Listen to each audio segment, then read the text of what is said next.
જી સાહેબ, કઈ રીતે કાર્યવાહી, શું માંગ તમારી? નમસ્કાર, સોમનાથ મરાઠે, નગરસેવક, સુરત મહાનગરપાલિકા.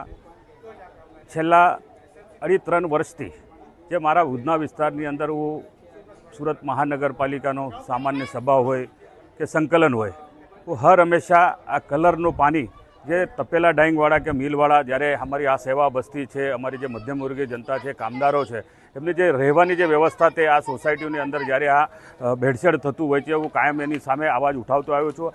આજે આ મોફતનગરની અંદર તમે જોઈ રહ્યા છો, આ જે મિલવાળા છે એ બિલકુલ પણ પાણી ટ્રીટ કરતા નથી. જીપીસીપીની એની ઉપર કોઈ વાચ નથી, એસએમસીની કોઈ વાચ નથી.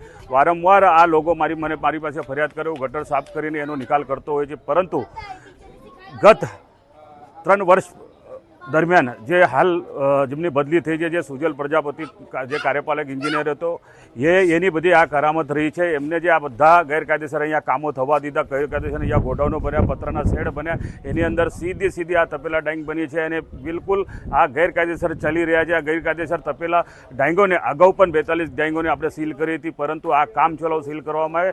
ક્યાંક ને ક્યાંક આ ડ્રેનેજ વિભાગ કે અન્ય એમના જોડાયેલા જે કર્મચારી છે, કોઈક હપ્તાખોરી કર્યા છે, મારું માનવું છે. એની ઉપર કાયદેસરની ફોજદારી ગુના અધિકારીઓ પર પણ થાય, જે જવાબદાર છે એની ઉપર પણ કાયદેસરની કાર્યવાહી થાય, એ મારી માંગ છે.